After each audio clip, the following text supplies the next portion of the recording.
সম্মানিত দর্শক মন্ডলী, আসসালামু আলাইকুম। 25 জানুয়ারি 1975 রাজনীতির ইতিহাসে, বিশেষ করে গণতান্ত্রিক রাজনীতির ইতিহাসে নিকৃষ্টতম একটি কালো দিন। কেবলমাত্র বাংলাদেশে নয়, গণতান্ত্রিক ব্যবস্থা মোটামুটি যেখানেই চালু ছিল অথবা আছে, সেরকম কোনো রাষ্ট্রেই এই ধরনের গণতন্ত্রের বিপক্ষে একদলীয় শাসন ব্যবস্থা কায়েমের সংবিধান সংশোধন করে এমন কোনো ইতিহাস আপনি পাবেন কিনা, এ নিয়ে আলোচনার শুরুতেই সন্দেহ প্রকাশ করে রাখছি। আমরা জানি স্বাধীন বাংলাদেশে প্রথম জাতীয় সংসদের নির্বাচন এটি অনুষ্ঠিত হয়েছিল 1973 সালের 7ই মার্চ, যেটি সরকারি দলের অনুকূলে একটি চরম জবরদস্তিমূলক ইলেকশন। শেখ মুজিবের নেতৃত্বাধীন আওয়ামী লীগ সরকার হেন কোনো অপচেষ্টা করতে সেদিন বাকি রেখেছিল না, যেটি নির্বাচনের ইতিহাসে অত্যন্ত কলঙ্কজনক অধ্যায়ের সর্বোচ্চ সীমায় সেই নির্বাচনটি পৌঁছে গিয়েছিল এবং সে সময়ে 293টি আসনে আওয়ামী লীগকে বিজয়ী ঘোষণা করা হয়েছিল। বিজয়ী ঘোষণা করা হয়েছিল, এই শব্দটি বা বাক্যটি আমি সচেতনভাবেই বলছি, কারণ স্থানীয় পর্যায়ে অনেক নির্বাচনে এই ফলাফল হয়েছিল আওয়ামী লীগের বিপক্ষে তৎকালীন জাসদের অনুকূলে অথবা অন্য কোনো রাজনৈতিক বা স্বতন্ত্র প্রার্থীর অনুকূলে, অথচ সেই ভোট ঢাকায় তলব করে ব্যালট বাক্স নিয়ে এসে গণনা করে তার ফলাফল উল্টে দেওয়া হয়েছিল আওয়ামী লীগের পক্ষে। এই ইতিহাসের অংশবিশেষ আমরা অনেক লোকই এটা জানি। সেই 7ই মার্চের জাতীয় সংসদ নির্বাচনে 293টি আসন যে আওয়ামী লীগ লাভ করেছিল, তার মধ্যে 11টি আসন ছিল বিনা প্রতিদ্বন্দ্বিতায় নির্বাচিত হওয়া। একটি রাষ্ট্র যেখানে অনেকগুলো রাজনৈতিক দল আছে এবং ক্রিয়াশীল অনেক রাজনৈতিক দল, আওয়ামী লীগের বাইরেও অনেক কিংবদন্তি রাজনৈতিক নেতা সে সময় নির্বাচনে অংশগ্রহণ করেছিলেন, কিন্তু সেই নির্বাচনেও 11 জন বিনা প্রতিদ্বন্দ্বিতায় নির্বাচিত হওয়া এটি প্রমাণ করে যে সেই নির্বাচনটি কতটা একতরফা করা হয়েছিল সরকারি পৃষ্ঠপোষকতায়। সেখানে জাসদ মাত্র একটি আসন লাভ করেছিল। জাতীয় লীগের আতাউর রহমান খান তিনিই নির্বাচিত হয়েছিলেন এবং স্বতন্ত্র 5 জন প্রার্থী সেই সংসদে নির্বাচিত হয়েছিল। এত বড় একটি নিরঙ্কুশ সংখ্যাগরিষ্ঠতা থাকার পরেও অর্থনৈতিক বিশৃঙ্খলা, আইন শৃঙ্খলা পরিস্থিতির চরম অবনতি, মজুতদারি, কালোবাজারি, রাষ্ট্রের সমস্ত প্রতিষ্ঠান আওয়ামী লীগের অনুকূলে, আওয়ামী লীগের চেলা চামুন্ড শেখ মুজিবের আত্মীয় স্বজনরা দখল করে নিয়ে সেখানে এক ধরনের রাম রাজত্ব কায়েম করা, এই পরিস্থিতিতে দেশের টোটাল শাসন ব্যবস্থা এটি ভেঙে পড়ার উপক্রম হয়েছিল।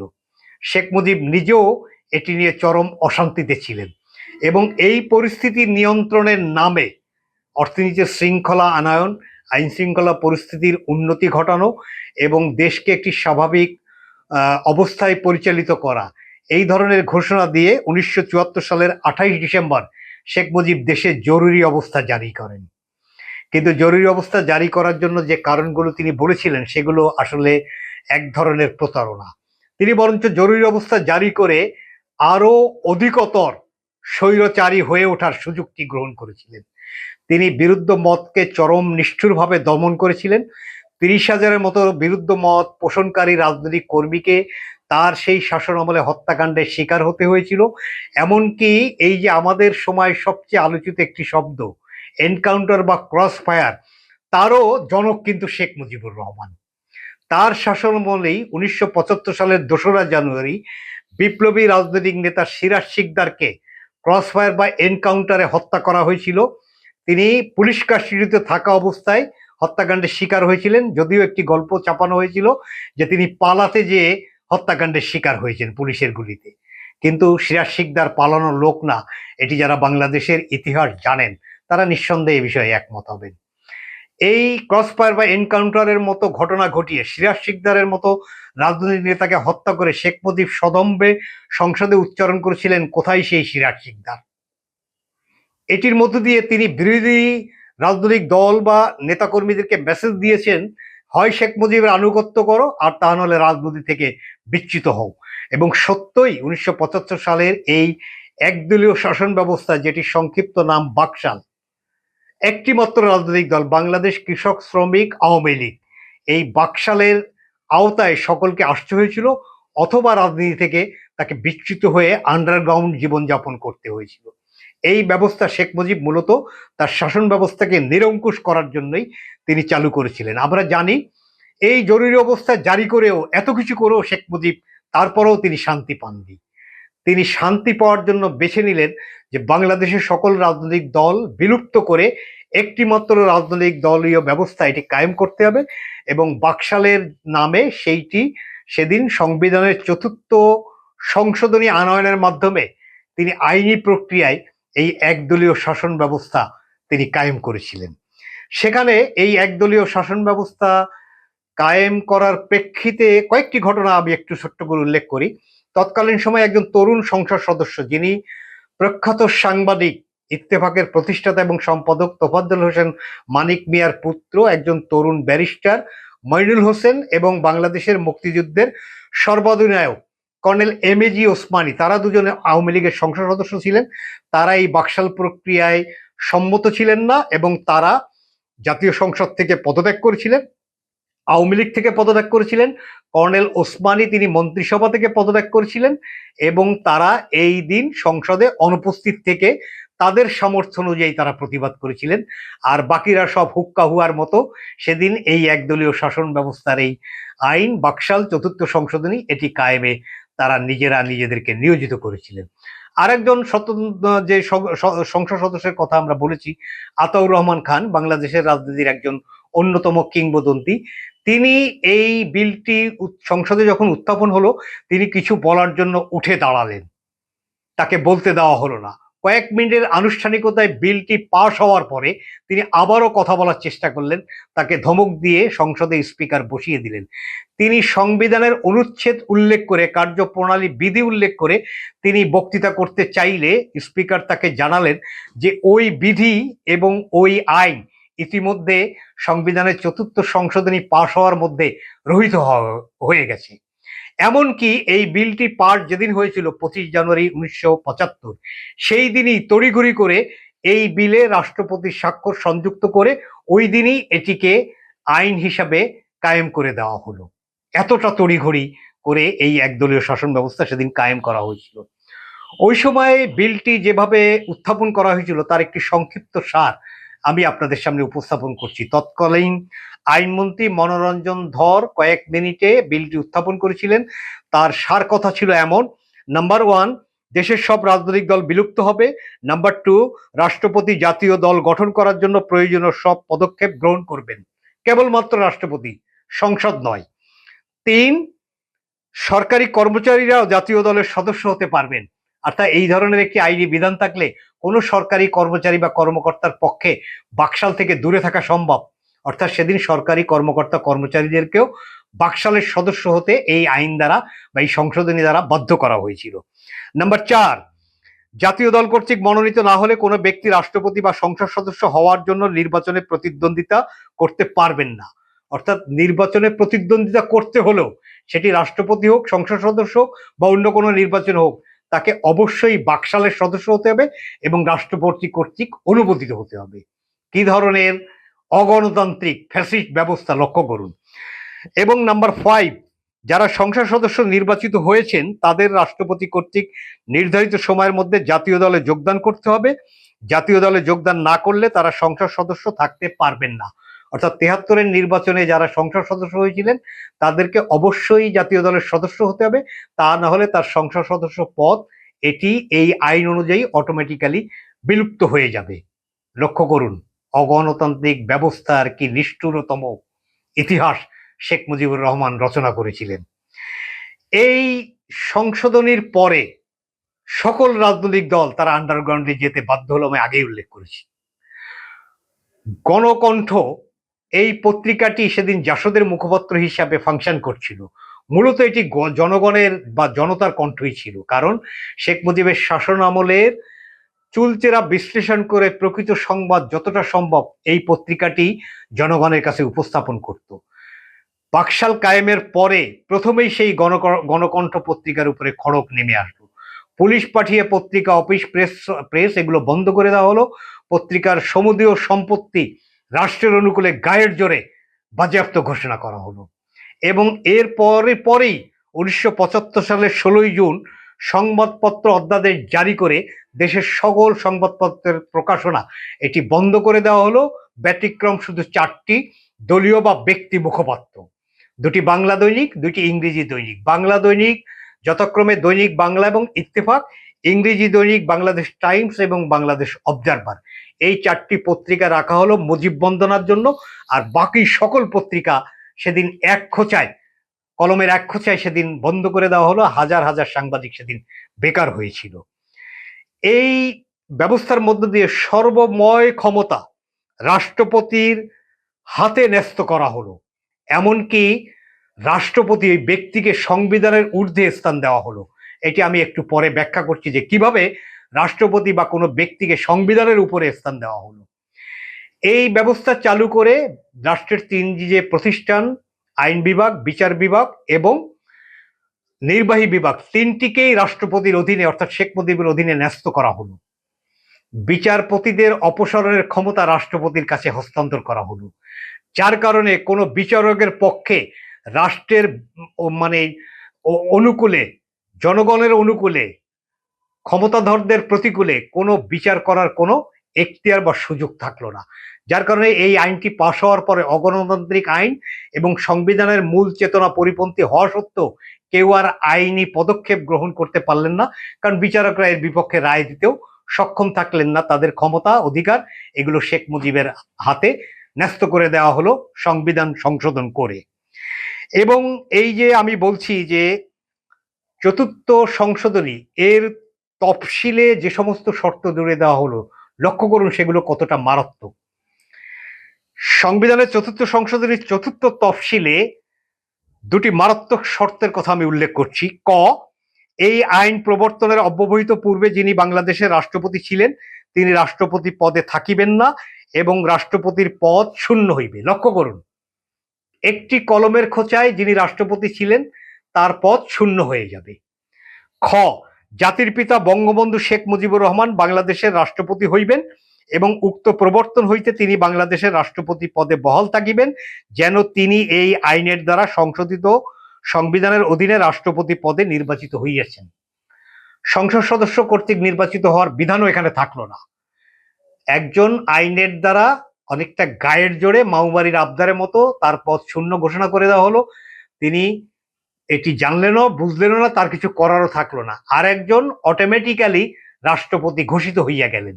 তিনি কাহারও দ্বারা কোনো প্রক্রিয়ার দ্বারা নির্বাচিত নন, অথচ সংবিধানে উল্লেখ করা হলো তিনি নির্বাচিত হইয়াছেন, এমনটি ধরে নিতে হবে।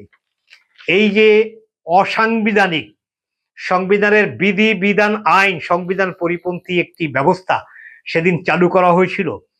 এখানে আরো উল্লেখ করছি, 1974 সালের 24শে জানুয়ারি সংসদ সদস্যদের ভোটে সংবিধান অনুযায়ী রাষ্ট্রপতি নির্বাচিত হয়েছিলেন আওয়ামী লীগের মোহাম্মদুল্লাহ। তাহলে তিনি আবার 24 জানুয়ারি নির্বাচিত হওয়ার পরে 27 জানুয়ারি তিনি শপথ গ্রহণ করেন। আইন বিধিবিধান সংবিধান অনুযায়ী তিনি 26 জানুয়ারি 1979 সাল এই পর্যন্ত রাষ্ট্রপতি থাকার হকদার, যদি অন্য কোনো ব্যত্যয় বা ব্যতিক্রম না ঘটে। অথচ তাকে 1 বছরের মাথায় 1975 সালের 25 জানুয়ারি কলমের এক খোঁচায় সংবিধানের একটি বিল পাশের মাধ্যমে তাকে রাষ্ট্রপতির পদ হইতে বিচ্যুত করে দেওয়া হলো। এখানে উল্লেখ্য যে সংবিধান অনুযায়ী রাষ্ট্রপতি যদি নিজ স্বাক্ষরযুক্ত পদত্যাগপত্র দাখিল করেন তাহলে সংবিধানের 50 অনুচ্ছেদ অনুযায়ী তিনি রাষ্ট্রপতির পদ হইতে অব্যাহতি পাওয়ার যোগ্য অথবা তার পদত্যাগপত্র গ্রহণ করা যেতে পারে। সংবিধানের 52 অনুচ্ছেদে যেটি উল্লেখ ছিল যে সংবিধান লঙ্ঘন বা গুরুতর অসদাচরণ এর প্রেক্ষিতে রাষ্ট্রপতিকে অভিশংসন বা ইমপিচ করা যেতে পারে, যেটিও সংসদে সংগঠিত হয়নি, হওয়ার কোনো কারণও নাই, কারণ মোহাম্মদুল্লাহর বিরুদ্ধে সংবিধান লঙ্ঘন বা গুরুতর অসদাচরণের কোনো অভিযোগ ছিল না। 53 অনুচ্ছেদে ছিল শারীরিক মানসিক অসমর্থর কারণে তার পদ হইতে তাকে অপসারণ করা যাইবে, এটিও ঘটেনি। একেবারেই মানে সংবিধানের মূল চেতনার বাইরে যে একটি বিল পাশের মাধ্যমে একজনকে চেয়ারের থেকে ধাক্কা দিয়ে উঠিয়ে দেওয়া হলো, আর একজনকে চেয়ারে বসিয়ে দেওয়া হলো। এই ব্যবস্থা কোনো কারণেই গণতান্ত্রিক ব্যবস্থা না। এটাকে অনেকে বলেন একদলীয় শাসন ব্যবস্থা। আমি যে ব্যাখ্যা করলাম তাতে আপনারাও নিশ্চয়ই আমার সঙ্গে একমত হবেন, এটি একদলীয় না, এটি এক ব্যক্তির শাসন ব্যবস্থা কায়েম করা হয়েছিল। এই জন্যই কি মানুষ রক্ত দিয়ে দেশ স্বাধীন করেছিল? এই গণতান্ত্রিক চেতনাকে পদদলিত করার জন্য মানুষ গণতন্ত্র এবং সাম্য, ন্যায়, বিচার এইগুলোর স্বপ্ন দেখে দেশকে মুক্তিযুদ্ধ করে স্বাধীন করেছিল, যেটি শেখ মুজিবের সেদিন সদম্ভ পদতলে ভুলুণ্ঠিত হয়েছিল। এই ব্যবস্থায় যে আমি আগেই বলছিলাম যে সংবিধানের উপরে ব্যক্তিকে অবস্থান দেওয়া হলো, সেটি একটু ব্যাখ্যা করি। আমাদের বিদ্যমান সংবিধানে, যেটি ৭২-এর সংবিধান, সেখানে ছিল যদি কোনো সংবিধান সংশোধনের প্রয়োজন হয় তাহলে সংসদ সদস্যদের ২/৩ সমর্থন লাগবে, অর্থাৎ ৩০০ জন পার্লামেন্ট মেম্বারের মধ্যে অন্তত ২০১ জনার সমর্থন নিয়ে সংবিধান সংশোধন করতে হবে। অথচ চতুর্থ সংশোধনীতে সেই ব্যবস্থা কায়েম করা হলো যাতে রাষ্ট্রপতিকে যদি অপসারণের প্রশ্ন ওঠে তাহলে সংসদ সদস্যদের মধ্যে ৩/৪ সদস্যের এটির ভোট লাগবে বা অনুমোদন লাগবে, তাহলেই রাষ্ট্রপতিকে অপসারণ করা যাবে। অর্থাৎ ৩০০ জন সংসদ সদস্যের মধ্যে যদি ২২৬ জন রাষ্ট্রপতিকে অপসারণ করতে চায় তাহলেই কেবলমাত্র রাষ্ট্রপতিকে অপসারণ করা হবে।